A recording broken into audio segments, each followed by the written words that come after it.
Hi everyone, welcome to UG entrance examination batch 24/7। और जैसे कि आपको पता है कि सुबह के बज चुके हैं 11 और मैं लेकर के जा रही हूँ आप सभी लोगों को ग्रामर की है।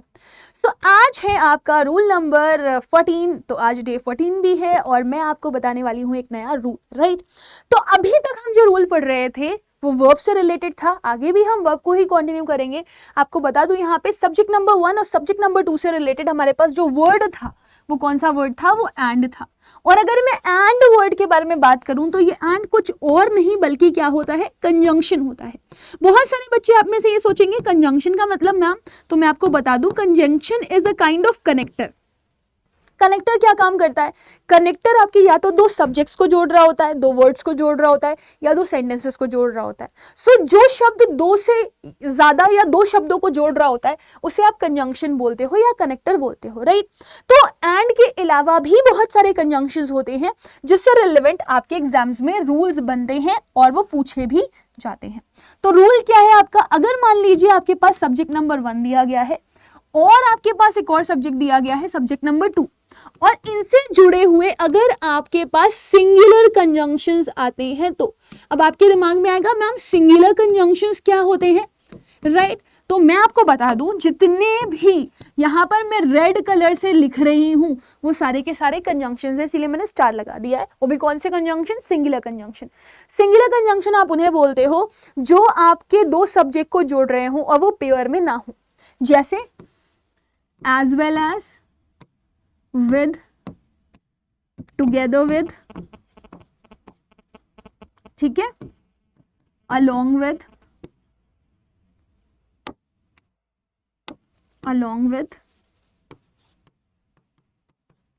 in addition to,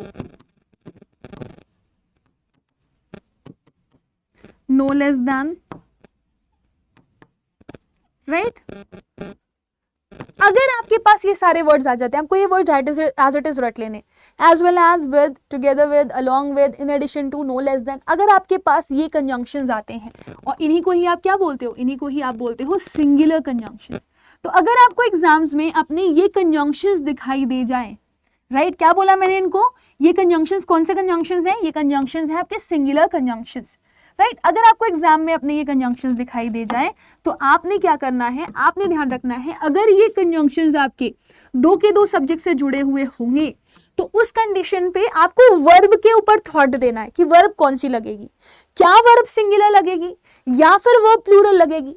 तो आप ध्यान रखें इसमें ऐसा कोई भी केस नहीं होता सिंगुलैरिटी और प्लूरलिटी का, बल्कि ये जो वर्ब होती है वो टोटली डिपेंडेंट होती है किस पे, सब्जेक्ट नंबर 1 पे। What does it mean ma'am? मतलब बहुत छोटा सा है कि अगर आपका सब्जेक्ट नंबर 1 सिंगुलर होगा तो आपकी जो वर्ब आएगी वो भी कैसी आएगी, सिंगुलर आएगी। अगर आपका सब्जेक्ट नंबर 1 प्लूरल होगा तो आपकी जो वर्ब आएगी वो भी कैसी आएगी, प्लूरल आएगी। और अगर आपका सब्जेक्ट नंबर 1 आई लिखा हुआ है तो प्रेजेंट में आप एम लगाओगे और पास्ट में आप क्या लगा दोगे, वॉज लगा दोगे। सो ये स्ट्रक्चर्स हैं छोटे छोटे से जो आपको याद रखने हैं, राइट। आइए इस पे कुछ क्वेश्चंस देख लेते हैं। सबसे पहला क्वेश्चन देखिए, लिखा हुआ she as well as her sisters, she as well as her sisters. अब अगर आप यहाँ पर स्ट्रक्चर देखेंगे तो ये देख रहे हैं ना आप, ये सिंगुलर कंजंक्शन है और ये दो सब्जेक्ट को जोड़ रहा है, सब्जेक्ट नंबर 1 और ये रहा आपका सब्जेक्ट नंबर 2। तो दो सब्जेक्ट आपके जब सिंगुलर कंजंक्शन से जुड़े हुए होते हैं तो जो भी आपका सब्जेक्ट नंबर 1 होता है उसके हिसाब से आप वर्ब लगाते हो। अगर सब्जेक्ट नंबर 1 सिंगुलर है तो वर्ब सिंगुलर आएगी, अगर सब्जेक्ट नंबर 1 प्लूरल है तो वर्ब प्लूरल आएगी, राइट। अगर आपका सब्जेक्ट नंबर 1 आई होता तो एम या वॉज लगा देते। सो आप यहाँ पर देखेंगे कि आपकी जो सब्जेक्ट नंबर 1 है वो सिंगुलर है, सिंगुलर है तो वर्ब भी सिंगुलर आएगी और वर्ब सिंगुलर होती है तो वो अपने साथ एस और एस लेती है। तो आप बताएं ना, नीड और नीड्स में क्या लगेगा, नीड्स, क्योंकि सिंगुलर वर्ब लगानी है। हमने इसको आंसर टिक कर दिया। अगला देखें, I know less than, they, is, am और are to be blamed, right. अब आप देखें यहाँ पर आपका सिंगुलर कंजंक्शन क्या जुड़ा हुआ है, नो लेस देन। आपका ये रहा सब्जेक्ट नंबर 1 और दूसरा सब्जेक्ट रहा सब्जेक्ट नंबर 2 दे। आपको सब्जेक्ट नंबर 1 के हिसाब से वर्ब लगानी है, वहां पे लिखा हुआ है आई। अब क्योंकि सेंटेंस प्रेजेंट का है तो आप वॉज की तो सोच भी नहीं सकते, तो आप बताओ ना आई के हिसाब से आप इज, एम और आर में क्या लगाओगे। तो आप बोलोगे मैम हम एम लगाएंगे क्योंकि आई के साथ क्या जाता है, एम जाता है। क्लियर है? नेक्स्ट देखिए, you with your brother hurt और हर्ट्स मी एवरी डे, तुम अपने भाई के साथ मिलकर के मुझे रोज रोज हर्ट करते हो। तो यहां पर अगर आप नोटिस करेंगे तो क्या लिखा हुआ है?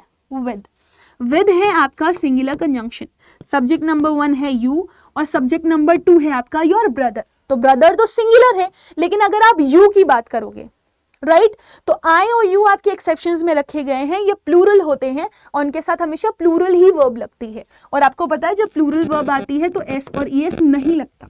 सो क्योंकि यू क्या है? You is plural. यू क्या है? यू इज प्लूरल, तो उसके साथ जो आप वर्ब भी लगाएंगे वो भी कैसी होगी? प्लूरल होगी। तो यहाँ पे आप हर्ट्स का यूज ना करके किसका यूज करेंगे? हर्ट का। क्लियर है? चलिए आगे देख लेते हैं। इसी से रिलेटेड आपका अनदर रूल होता है। अभी तक हम लोग सिंगुलर कंजंक्शंस पढ़ रहे थे, बट कुछ ऐसे भी कंजंक्शंस होते हैं जिन्हें आप पेयरिंग कंजंक्शंस बोलते हो। मैम पेयरिंग कंजंक्शंस क्या होते हैं? आपने 50 बार सुने होंगे। अगर आपके पास ये वर्ड आ रहा है नॉट ओनली, इसके साथ आपके पास वर्ड आ रहा है बट ऑल्सो, आपके पास वर्ड आ रहा है नीदर, इसके साथ आपके पास पेयरिंग में कौन सा वर्ड होगा? नॉर। अगर आपके पास वर्ड आ रहा है ईदर, पेयरिंग में कौन सा वर्ड होगा? और इनसे जुड़े हुए अगर आपको 2 सब्जेक्ट मिल जाते हैं तो उस कंडीशन में आप वर्ब कब लगाएंगे या कैसी लगाएंगे? तो ध्यान रखिएगा, जैसे आप सिंगुलर कंजंक्शन में वर्ब को सिंगुलर प्लूरल डिफाइन नहीं कर सकते, वैसे ही आप पेयरिंग कंजंक्शंस में भी वर्ब को सिंगुलर प्लूरल डिफाइन नहीं कर सकते। आपकी जो वर्ब होगी इस बार वो सब्जेक्ट नंबर 1 के हिसाब से ना होकर के सब्जेक्ट नंबर 2 के हिसाब से होगी।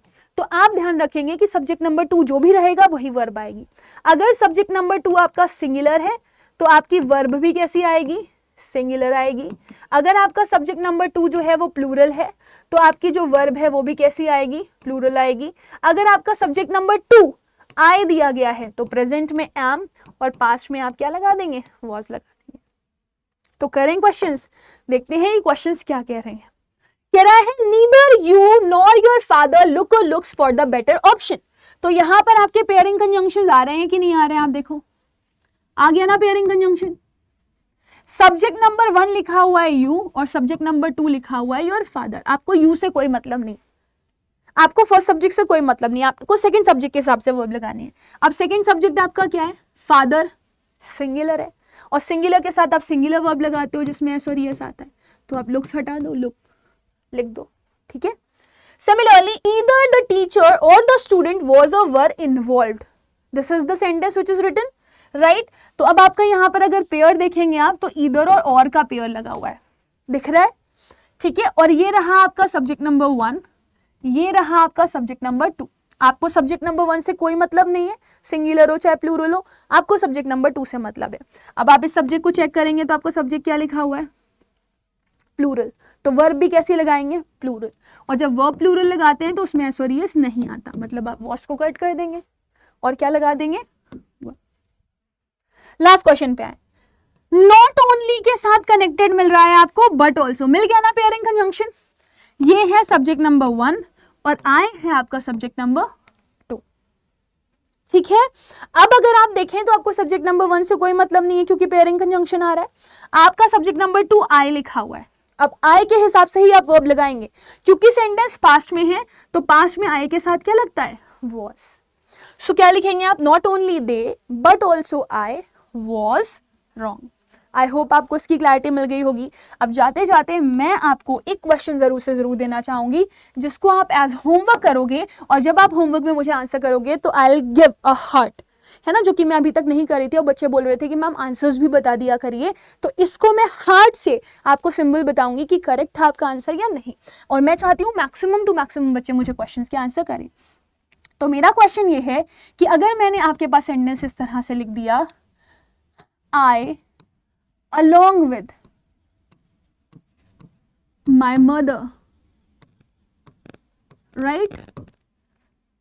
तो आप यहां पर क्या लिखेंगे? am, are या is happy, right? Second sentence, neither she nor her grandparents